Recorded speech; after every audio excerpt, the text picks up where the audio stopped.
Tov, Boker Tov, bienvenue à chacun. Bienvenue si nombreux. Ce cours, il est pour l'Elou Nishmat de Charles Chaim Ben Hidel et Myriam Mania, et pour la tzlacha de toute sa famille, et pour la tzlacha de toutes les familles, la réussite de chacun. Ceux qui écoutent, ceux qui n'écoutent pas, ceux qui sont là, ceux qui ne sont pas là. Et la Refoua Shlema de Roger Michael Ben Ledja et Esther Arlette Bat Félicie. Voilà, immédiatement sur pied avec toutes les forces. Le Koharetan, comme on l'a dit à chaque fois au début du cours. Pour Vanda, Rava, Bat, Sarah, qui est en salle d'opération. Voilà. Et pour Vanda, Sarah, Bat, Rava, immédiatement. Non, pour Vanda, Rava, Bat, Sarah. Voilà. Vanda, Rava, Bat, Sarah. Voilà. Que immédiatement il y ait une bonne santé, et que tout bascule pour le bien pour tout le peuple juif et les hommes de bien dans le monde également. Voilà, qu'il n'y ait plus de mal dans cette situation humaine, organique, dans laquelle on est investi en tant qu'âme divine, mais que l'aspect divin se dévoile de manière absolue. Voilà. Ce qui ne va pas effacer la shlichut que l'on a dans ce monde, mais la shlichut va devenir une shlichut élokite de manière guidée. Aujourd'hui, est téléguidée par le destin divin. Nora Lila al-Bnei Adam, c'est-à-dire que l'homme vient dans ce monde et comme Yosef qui tout à coup est capturé par ses frères, vendu et se retrouve en Égypte, nous aussi, on est comme ça, on est capturé par la vie, on est pris, on est vendu, jusqu'à ce qu'à un moment ou un autre, on se dit, mais attends, j'ai pas vécu tout ça pour rien. C'était pour me construire. Et Yosef nous dit, il dit à ses frères, surtout ne soyez pas tristes, surtout ne soyez pas craintifs, je ne vais pas me venger sur vous. Parce que Dieu m'a envoyé pour vous apporter la subsistance. En fait, on est tous envoyés pour ça. Pour apporter la subsistance aux autres. Quelle subsistance? Chacun donne ce qu'il a à donner. Celui qui donne, effectivement, il fera du pain. C'est quelque chose d'honorable de faire du pain. C'est une grande qualité de savoir faire du bon pain. Celui qui s'occupe de diamants. Et dans ceux qui s'occupent du pain, ceux qui s'occupent des diamants, il y a plusieurs manières de faire. On peut écrire un livre, on peut donner un cours, on peut écrire une lettre, écrire un texto, on peut dire un mot à l'oreille. Il y a tellement de facettes au devenir de notre âme dans la réalisation qu'elle peut non seulement elle-même se réaliser, mais qu'elle peut entraîner dans le monde. On peut donner au monde de se réaliser sous son aspect le plus positif. Et c'est ça toute l'idée de la Chassidut. Prendre sur soi l'idée de la Géoula Amitit Vashlema, immédiate. L'idée de la Géoula, c'est-à-dire que mon âme vient ici pour la Géoula, pas pour autre chose. Et d'une certaine manière, on peut exiger, ce sont les paroles du Rabbi, je ne partirai pas d'ici avant d'avoir eu ce que je voulais. C'est quoi? C'est la Géoula Amitit Vashlema. Voilà. Et c'est pour ça qu'on est venu, on n'est pas venu pour autre chose. Les dernières âmes de notre époque sont venues pour vivre la Géoula, vous êtes d'accord? Nous sommes venus pour ça. Et c'est pour ça que tout s'est mis en place pour cet instant de la Géoula, Amitit Vashlema, que l'on va vivre. Une seconde avant la Géoula, il y a le positionnement de chacun d'entre nous. Comment on se positionne dans la construction pnémite du Kéli qui va recevoir cette Géoula. C'est ça ce que l'on est en train de faire. On a terminé tout l'aspect général du travail qui a entraîné la Géoula. Les birourim sont terminés. On a clarifié le monde est prêt. Juifs, non-juifs, la matière du monde, tout est prêt. Il ne reste plus que l'aspect d'acceptation de chacun d'entre nous et la manière de se structurer pour être un cli le plus mourcha, on dirait en hébreu, c'est-à-dire le plus apte à recevoir la Géoula. Et c'est ce travail personnel qu'on est en train de faire. C'est quoi la Géoula? Et la Géoula, c'est être Dieu et voir que la vie, entre guillemets, continue. C'est la Géoula. Vous voyez? C'est quoi l'exil? La Gola. La Gola, c'est ne pas être Dieu et être sûr que la vie continue. La Géoula, c'est tout à coup c'est pas juste un principe, c'est pas une idée, c'est être. La Géoula, c'est être. Et en réalité, c'est être ce que l'on est, évidemment. Être, c'est jamais comme le devenir. Le devenir, lui, il est en migration depuis un niveau inférieur vers un niveau supérieur. mais l'état d'être qui est relié à l'essence de Dieu, c'est un niveau absolu. Être ou ne pas être, voilà. C'est vrai, c'est ça. C'est où on est ou on n'est pas d'un certain point de vue. Et on est. On est Dieu parce que tout est Dieu. Voilà. Et c'est ça le chidouche même de notre génération, proclamer haut et fort que tout est Dieu et que la Géoula est déjà là et que l'état actif de la Géoula doit se réaliser à partir d'une conscience humaine qui accepte le divin non pas comme un plus, mais comme une réalisation de ce qu'il est déjà. Vous voyez, on est placé dans un monde où les cartes sont a priori truquées, en fait, non. Le désir de Dieu s'est manifesté dans ce que nous vivons au quotidien.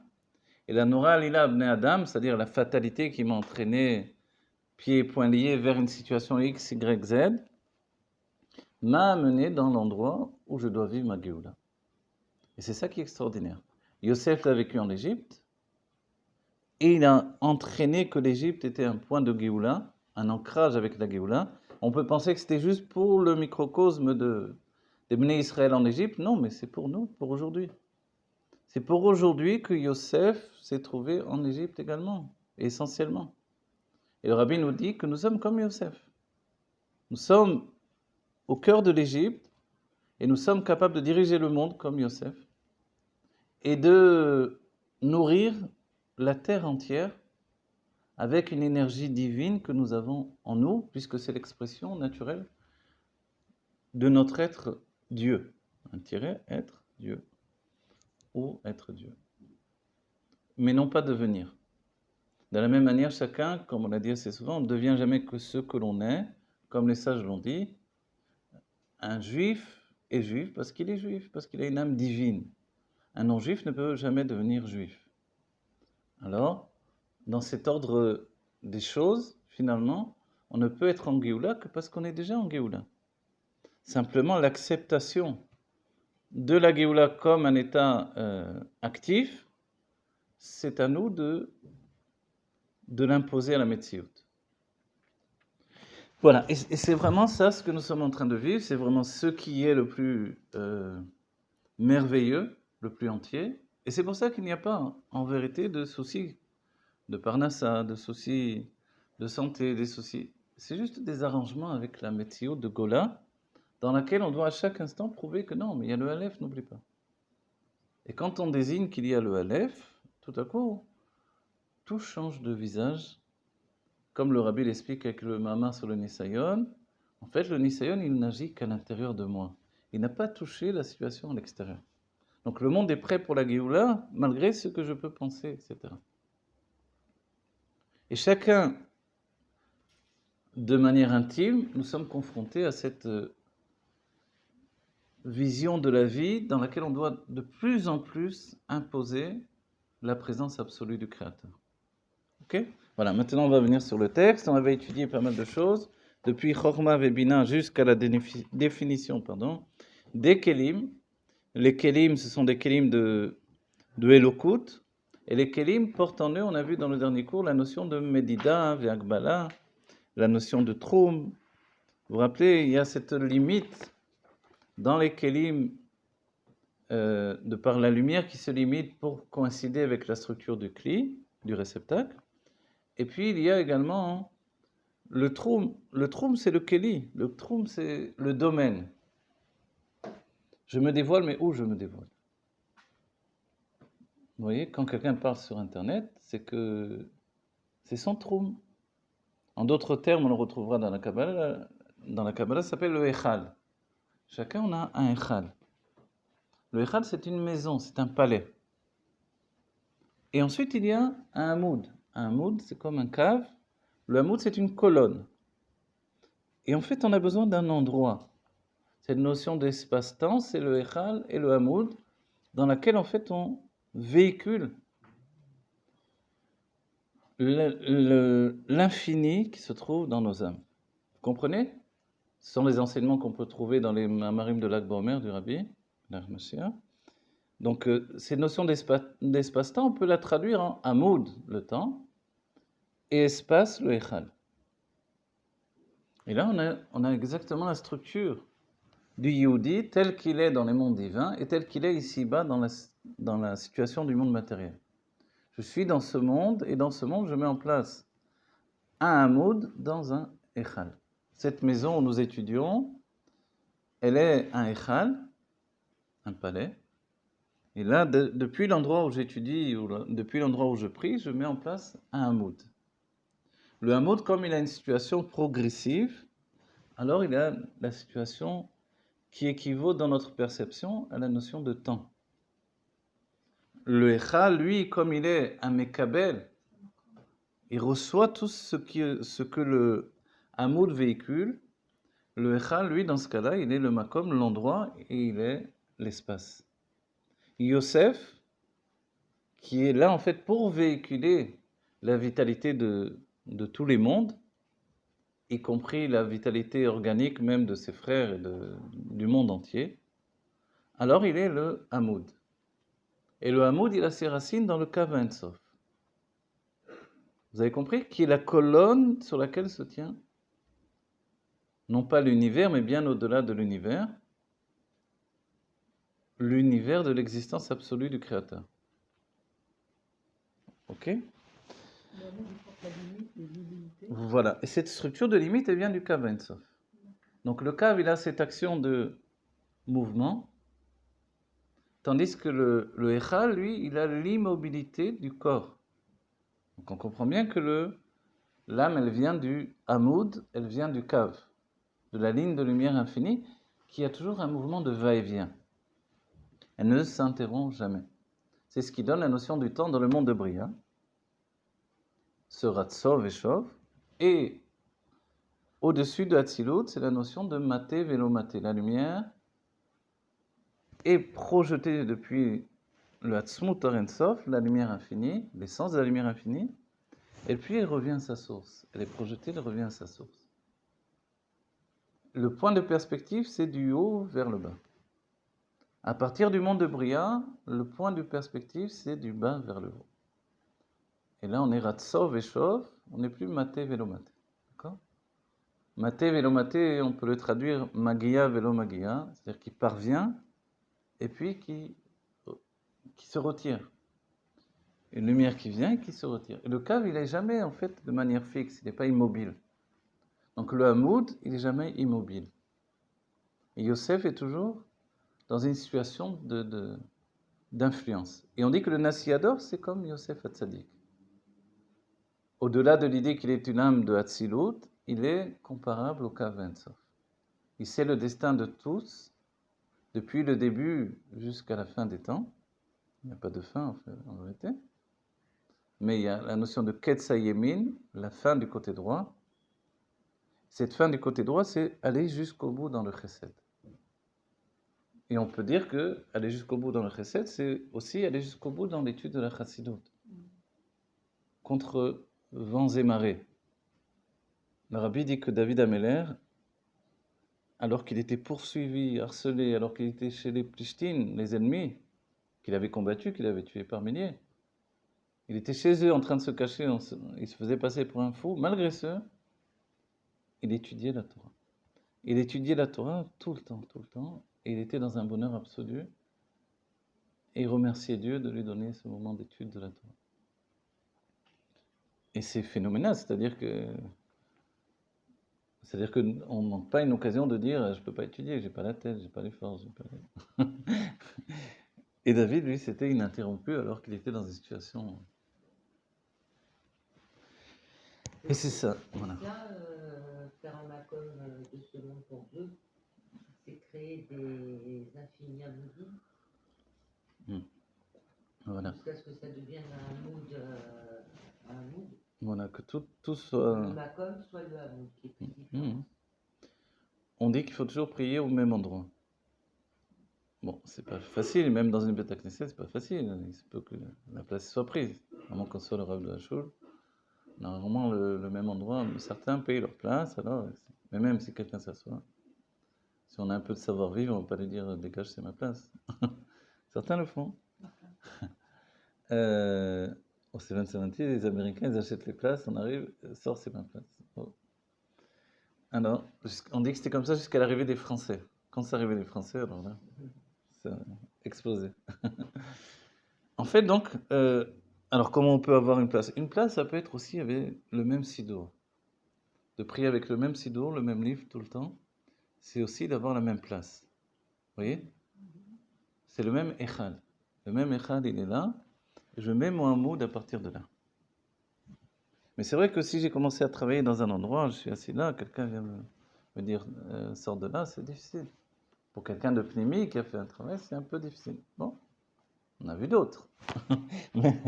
mais voilà, c'est-à-dire que cette conscience-là de construction intérieure, elle passe par l'idée de ces deux principes. D'accord? Si vous avez compris, c'est très important. Ça voudrait dire qu'on est emprisonné dans un matin?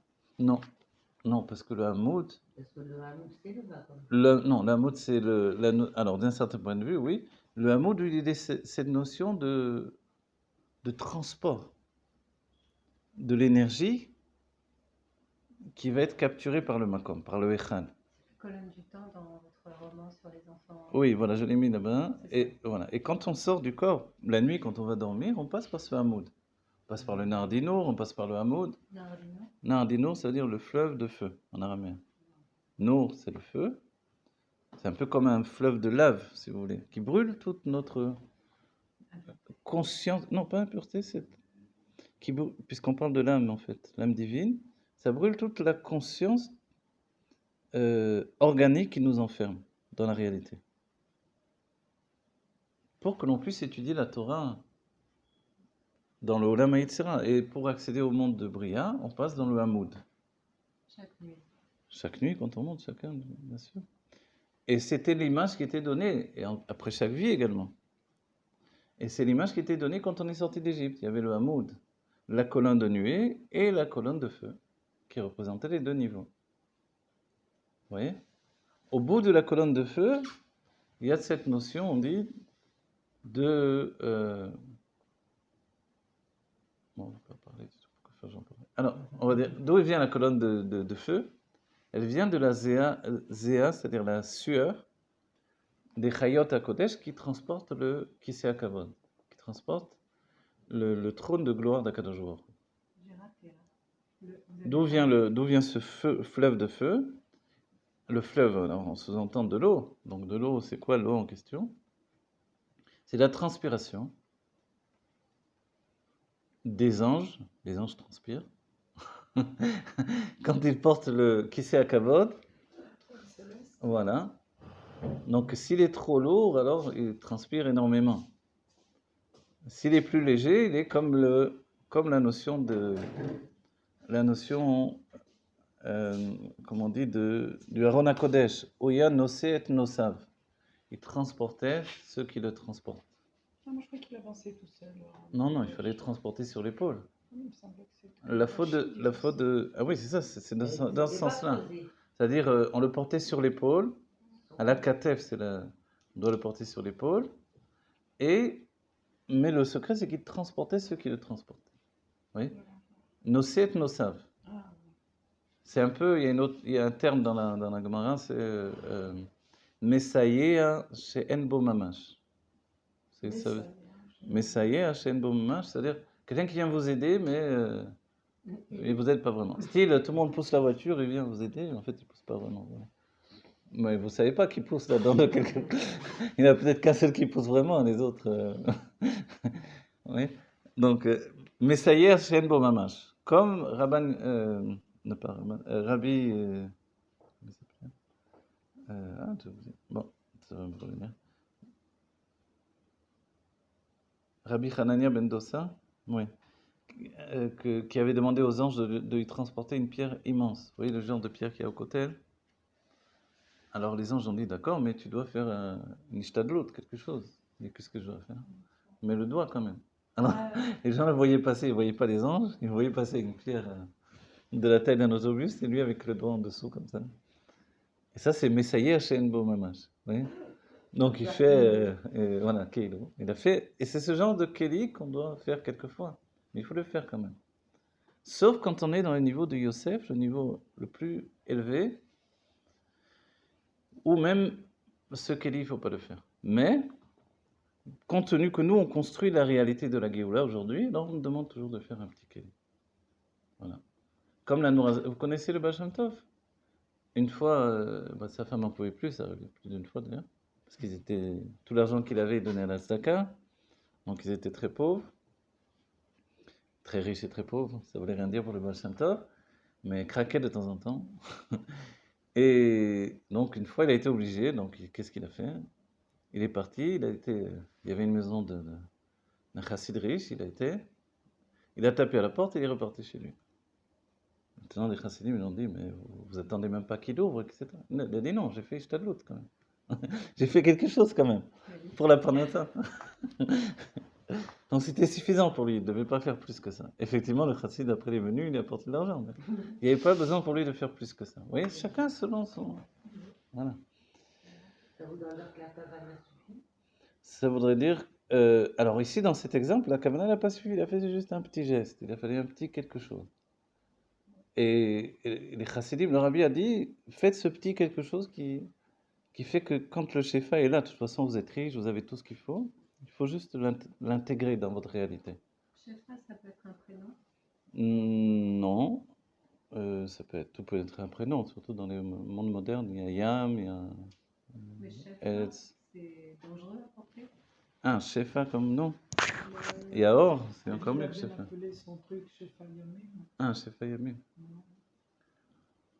Il fallait mieux Or Yamim.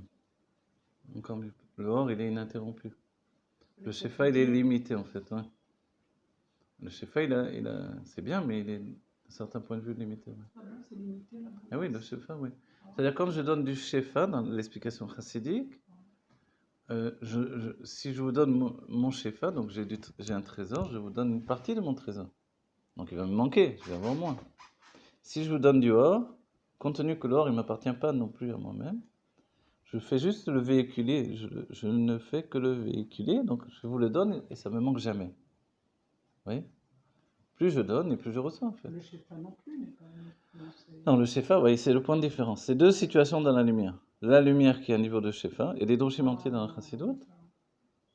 Donc ça va manquer en fait au propriétaire.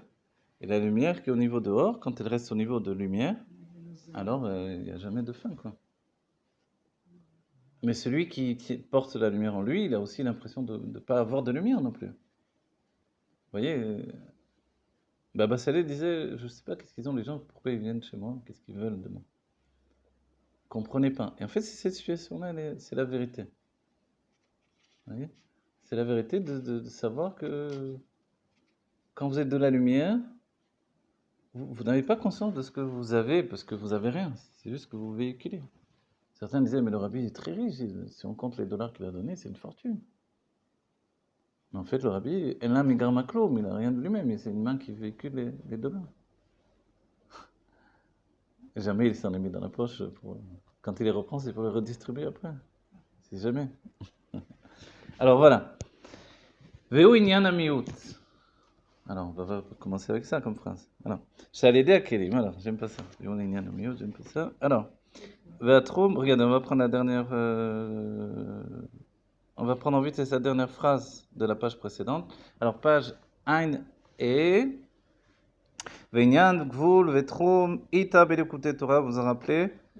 Voilà, pour ceux qui ont étudié dans l'écouté Torah, le Inyan de Gvul, Vetrum. Vous vous rappelez, on avait terminé avec ça la dernière fois. Gvul, limite, Trum, domaine. Trum, il y a la notion Trum spirituel, Trum matériel, etc. Domaine spirituel ou domaine matériel. Comme le Trum de Shabbat, par exemple.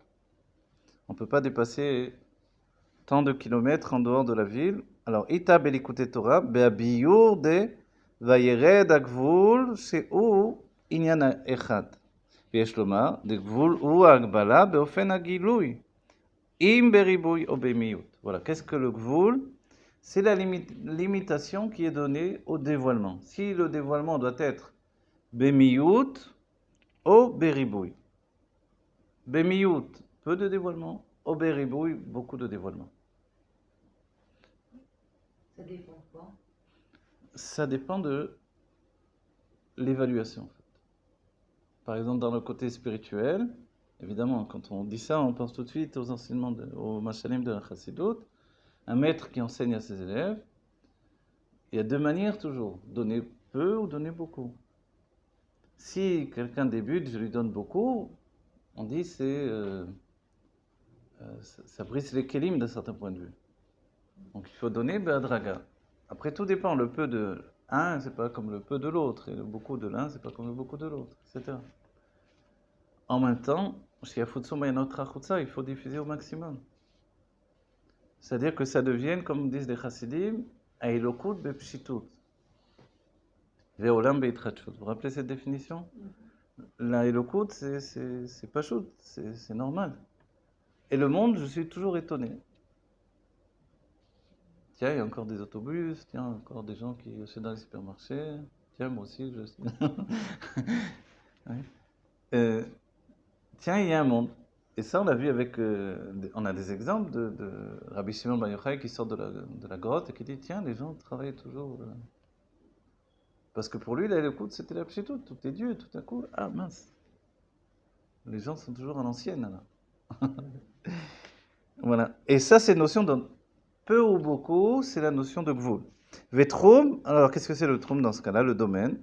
Ou agbala ve'efsek, ça c'est la limite et l'interruption chez les kelim, qui est par le biais du kelim.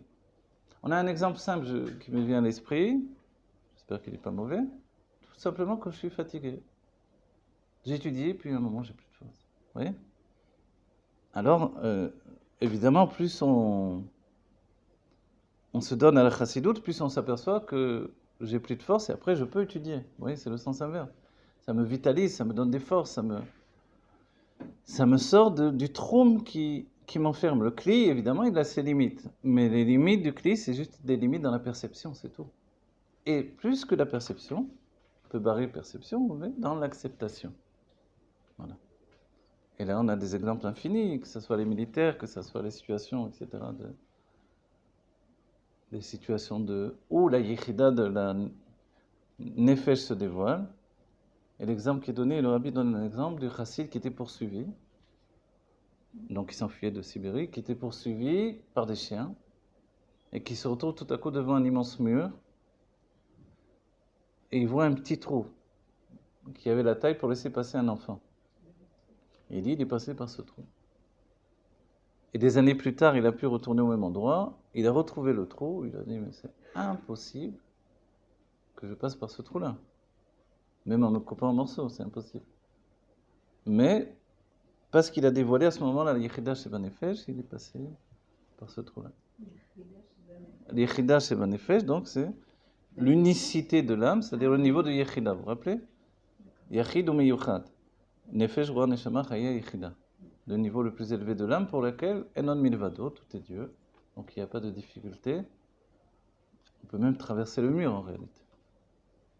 Comme l'Anmorazaken et Rabbi Levi Yitzhak de Berdichev, qui dit à l'Anmorazaken, donc Rabbi Levi Yitzhak de Berdichev, viens, on passe du côté du mur. Parce qu'il y avait énormément de monde dans la choule.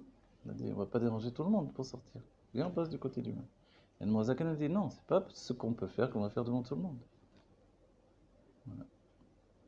Donc de là, on a bien vu qu'il n'y avait pas de problème, évidemment, pour lui aussi de passer par le mur. Mais il a dit non. Tout le Inan, c'est de rentrer dans le monde, pas de... De la même manière, quand il a arrêté, vous vous rappelez, quand il a été emprisonné, ensuite il a été transféré en barque. Donc c'était à Pétersbourg. Vous vous rappelez, Pétersbourg, c'est un marais qui a été asséché. Un marais qui a été asséché. C'était pas très baril d'habiter là-bas. Ah ouais. Pétersbourg, c'est Pierre le Grand. Pierre Aracha, voilà. Ouais. Voilà. Pierre le Rachat, les rabbins me disent. C'est lui qui est le premier à couper la barbe des Russes pour qu'ils soient l'européenne, etc., etc. Et quand l'Admorazaken était transporté, donc, en barque, pas de garde, il a dit je vous demande, s'il vous plaît, je voudrais faire Kiddush Levana, arrêtez la barque. Et ils ont rigolé. Qu'est-ce qu'il a nous a pris pour quoi? Et d'un coup, ils n'arrivaient plus à ramer. Ils ramaient, mais la barque n'avançait pas.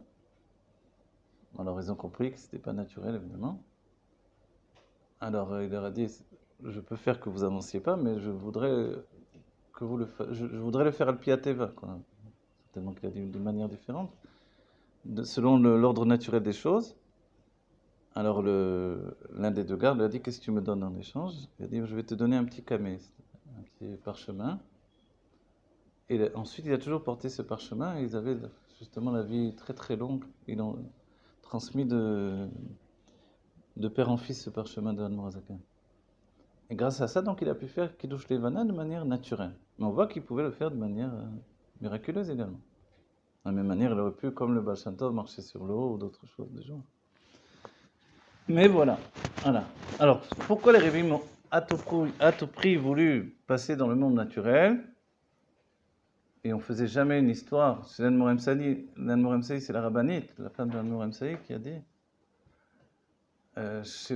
chez mon beau-père, les nissim roulaient sous la table en fait, mais on s'en occupait pas. Les miracles, ils étaient sous la table, on s'en occupait pas, ça nous intéressait pas. Qu'est-ce qui intéressait? C'était comprendre Dieu, ça c'était intéressant. Avoir une conception avec l'intellect de la divinité d'une manière précise, ça c'est ce qui est intéressant dans la Chassidut. Les nissim, c'est normal qu'il y ait des nissim, puisque non milevada. Oui. Donc voilà, on doit arriver vraiment à cette conception nous-mêmes de la vie avec le plus de l'ador de la Géoula de Rabbi Melach Mashiach. Est-ce que d'un certain point de vue, le miracle, c'est pas nous, puisqu'il y a rien d'autre que Dieu? Nous sommes nous un miracle, et le miracle c'est notre identité individuelle. C'est ça qui est extraordinaire. Notre identité. Individuelle, c'est ça qui est le plus grand miracle, bien sûr. Le fait que tout est Dieu, chez les Chassidim, c'est le point de départ. Pour les Chassidim de Admorazaken, le monde n'existait pas. C'était clair et net. C'était une conclusion d'étude, dès le début d'une étude profonde, évidemment. Alors les Chassidim disaient, conclusion de notre étude, le monde n'existe pas. Vraiment, Enon Milevado, mais dans l'étude, on y accède. Dans le sens où Hélène, voilement. Non, pas dans le sens de voilement, dans le sens de... Alors voilà, le voilement, il se rajoute, mais dans le sens où tout est Dieu, tout simplement. Donc la matière, elle n'est pas une matière organique, une matière divine. Mais il disait, mais qu'est-ce qu'on peut faire que la Torah a écrit Bereshit bara Elokim et Hashamaim et Haaretz, etc. Et de là, la suite, c'est comment on sait que la neige est blanche? Parce qu'il y a un passage qui nous dit, un verset de la Torah qui nous dit que la neige est blanche. Il y a le passage, si tes fautes sont noires comme le charbon, je les rendrai blanches comme la neige, oui, etc., etc. Donc on a des psukim, des versets de la Torah qui nous disent qu'est-ce que le monde? Oui. En fait, c'est ça. La Elokout, c'est naturel, c'est normal. Évidemment que tout est Dieu. Oui. C'est le début chez les Chassidim, cette conclusion. Et ensuite, le monde existe quand même. Ça, c'est extraordinaire quand même. Oui. Et il y avait certaines fois chez les Chassidim, ils poussaient au maximum. Je vais vous raconter des petites histoires. Où il y avait un chassid qui était devenu un rav d'une ville. Et c'était l'ancienne chavota je raconte cette histoire, je ne me rappelle plus. Ok, je vais vous dire dans un instant. Mais quoi qu'il en soit, parce que je comptais pas raconter ces histoires. Ok. Reb Shmuel Munkach. Ok. Elle est connue, je l'ai racontée déjà, mais c'est le moment de la dire. Il faut la placer au bon moment.